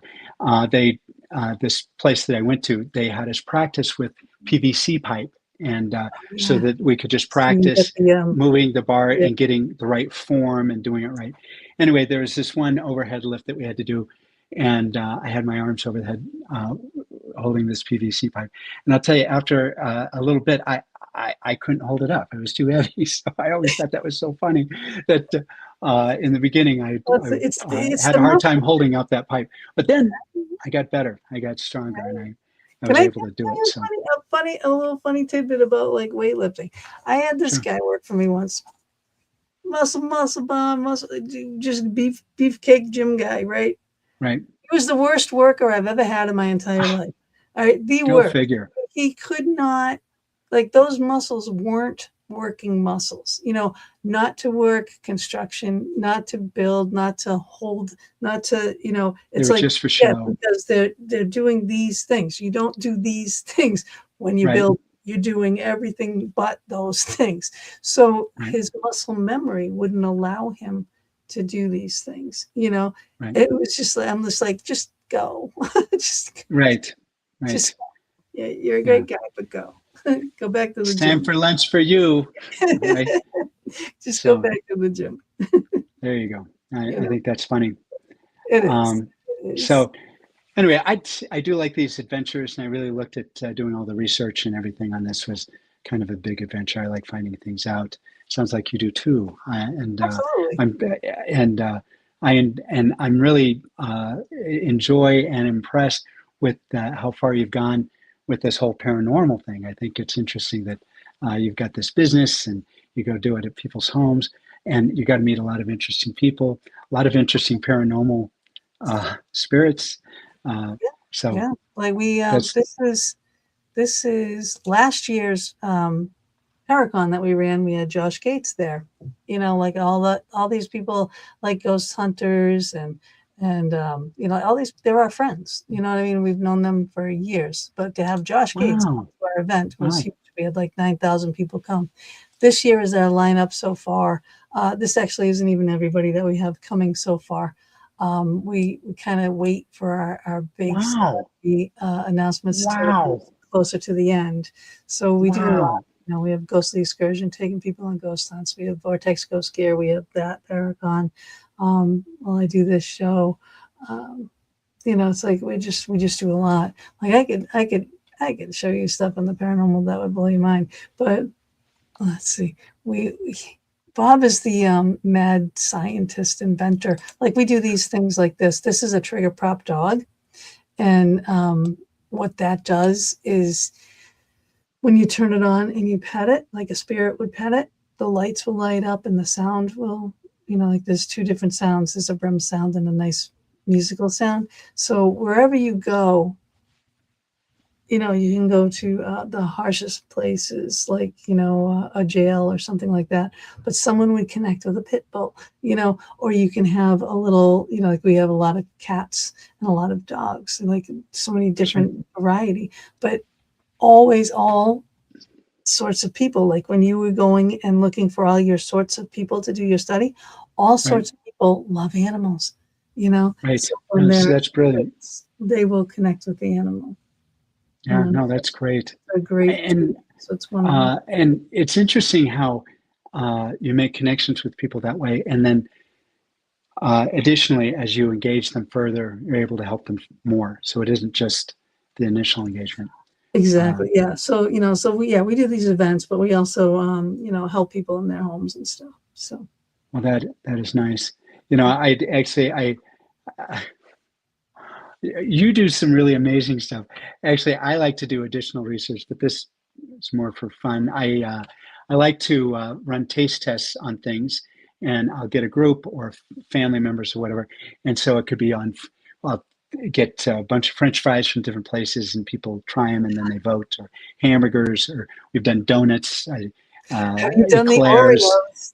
Because there are like 5 million things of Oreos. My There daughter are does or Oreos. See, there I'm a big Oreo fan, and so would have like 8 different flavors of Oreos, and people would vote. Dinner rolls was also a fun thing. There are a lot of Oh, dinner roll options in most oh, cities, and so that was fun. number So one. anyway, I actually this is going to be interesting. A lot of people may know this brand. Um, I was able to go to this restaurant, and they actually sell these frozen. And you go home and make them, and anyway, they just put a lot of butter in them. It's Texas Roadhouse, and so Oh, yes. Oh, and I love that butter. I tell you, those rolls, Mm, they're mm, good. yep. And and so you may have some other restaurants or other bakeries in town that are known for their rolls. You get a bunch of them, make some of Yeah, those no, Texas I would. Roadhouse, and see what people think. Yeah, I would stay Man, with that one too. so I really like that one. But anyway, I think it's fun to look at life as an adventure, and it seems like you do that too. Yeah, yeah, for sure. There's no doubt about it. You know, what do we got left? We got 10 minutes left. All right, can we just again talk more about like your coaching here, like what you can do? Like, do you do a one-on-one coaching? Yeah, I can do it one-on-one if people have got questions. One of the other things that we're offering uh, it is either, I call it a date night where couples can come, or where we just have individuals come. Again, a lot of these people want to do this on their own, or need, their first experience is doing it on their own. So we get a group together and they can participate, and we can ask questions and share stories and things like that. So that's part of it. We're also working on um, some small workshops. We're also looking, as I mentioned, we're currently working on a couple of additional study items that would help people to either study this on their own, or again, just have a little journal. It's the size of the book itself that they can look at. It's got some tips, as well as they can make notes about what they're That's doing. always And that's a so, plus. That's a so plus. it's that kind of thing. And we anticipate that we're going to have more things that people can participate with. And so anyway, that's kind of what we're doing. And we're excited. We've got a lot of feedback, a lot of response. And so this has been a good journey. Yeah, So yeah, really happy for you. You sound like, like you have no fear of doing the different things. You have no no, fear of trying things, which is always a plus. But I would definitely, when you have these other books done, you know, please let me know and come back sure. and we can talk about them, you Right. know.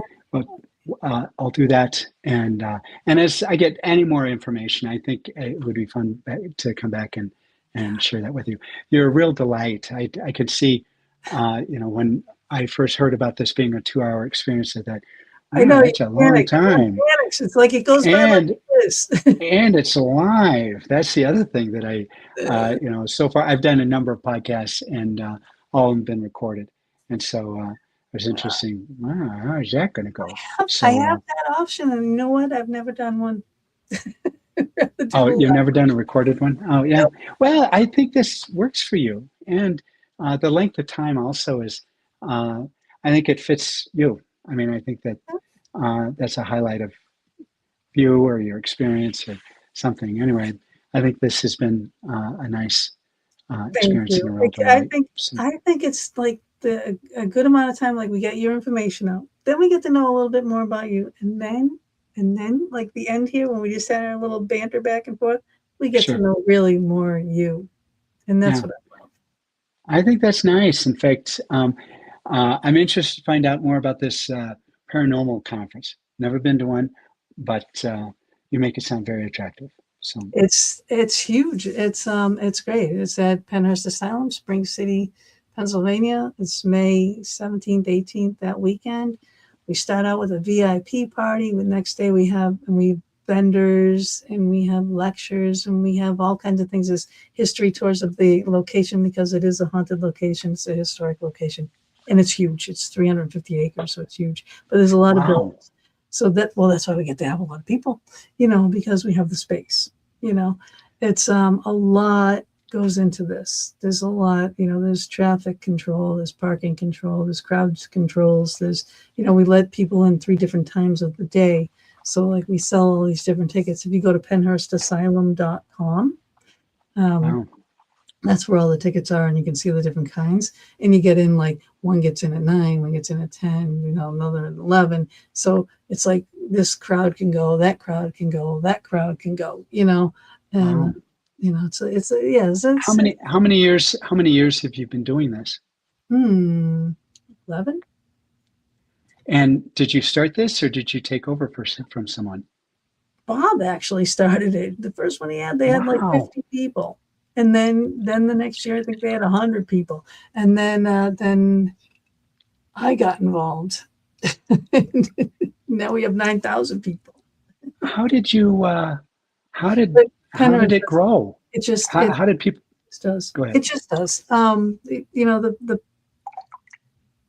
The the guests that you have, the respect that you earn in the community by doing right things, um,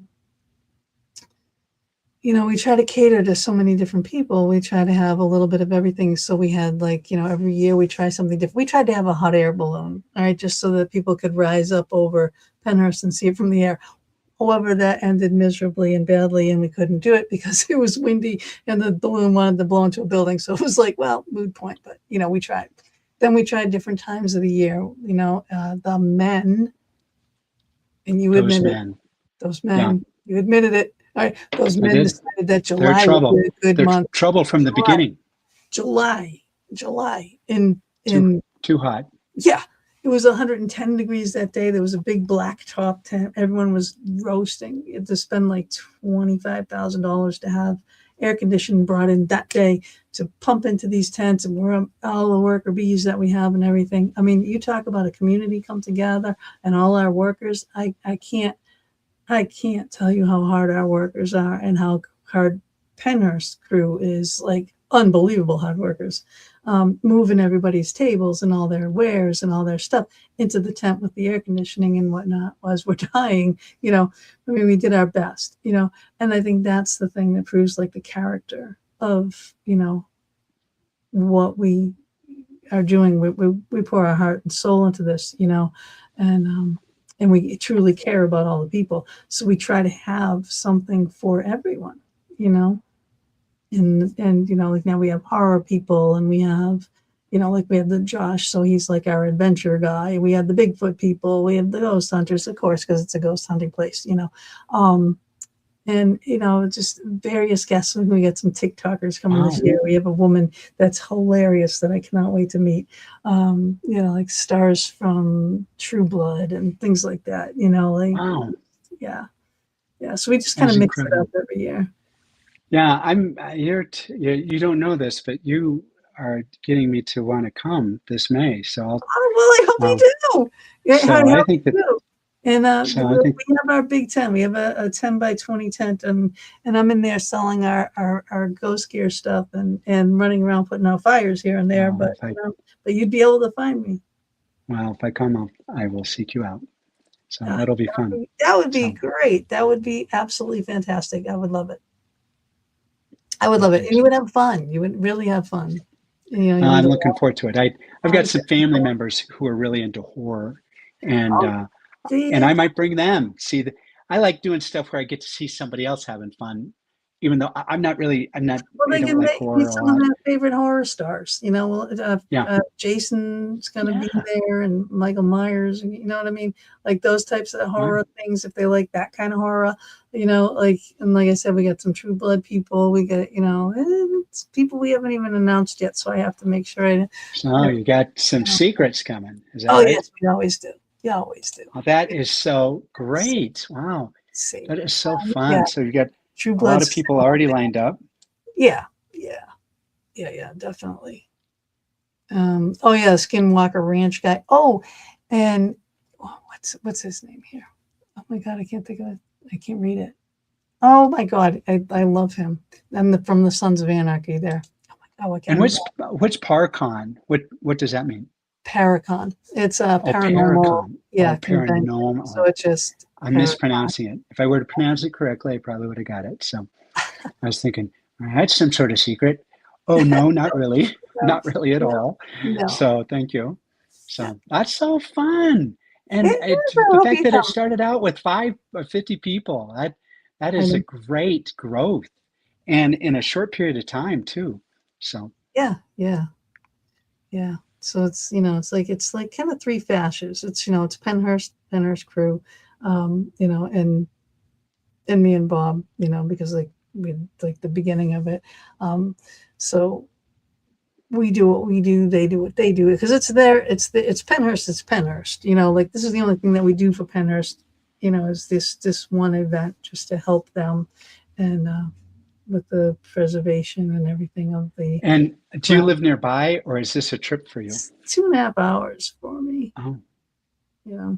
And Bob goes down every day the week before to help set up all the tents and all the things that are over, because we have the food tents and the speaker tents and all these areas around. So it's like moving of porta potties and whatnot. All the time. It's always something. It's always something. Yeah. Well, that is nice. And I bet you've met a lot of friends. You've made a lot of Totally. friends. Totally. Yes. Yeah, it's a whole community. And so you get to see them every year. That makes it even Yeah. more special. Yeah. And then I made this thing that was kind of playing around. So that's our wedding thing. Oh, that is nice. And that's Penhurst. That's the main building of Penhurst. I'm not sending this out yet because we haven't ironed down what time our ceremony or anything is going to be, but it's going to But you're be going there, so you're going to do it. there. Yeah. Oh, man. Yeah. That somehow makes it better. And then you've got all your paranormal friends coming too. That's right. So, Yeah. so you know, you're going to have more of a crowd than you can think. So, Yeah. Yeah. I know. we'll see how it There's goes. lots to do. A lot to do. A lot of decorating to do for it and stuff. But listen, enough about me. More about you. Sure. Your book is amazing. Wordless Connection. Thank you. I cannot wait to have a paper in my hand, book in my hand. Yeah, no, I'll get one to you shortly. So I that is so great. This has been a pleasure for me and a great experience. So thank you. Thank you. Well, now you're a Fox 10 family member for life, so you're stuck with us. And if Mama D was here, she would tell you the same thing. So I'm ready to join the family. So. okay. All right. Well, you're already in. All right. So hang with me for a few minutes. I'm going to say goodbye to everybody. I'm going to play my exit video. If I can find it. Thank you, everyone. All right. Well, thank you for being with us. You've been a pleasure and can't wait to have you back. All right. Ciao for now. Everybody, we'll see you next week.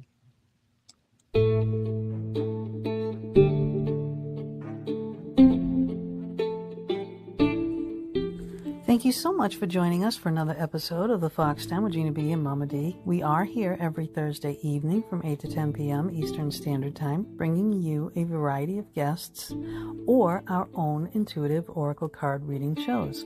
We are streaming live on Facebook on my personal page and our YouTube channel, the Fox 10 with Gina B and Mama D, on Mama D's YouTube channel, Angel Meadows, as well as our audio-only venues.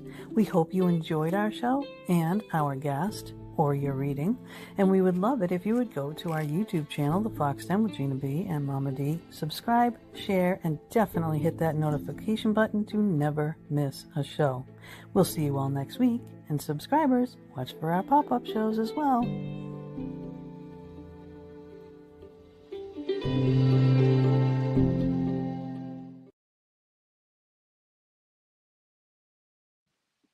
Wow. I even learned a bunch of stuff through that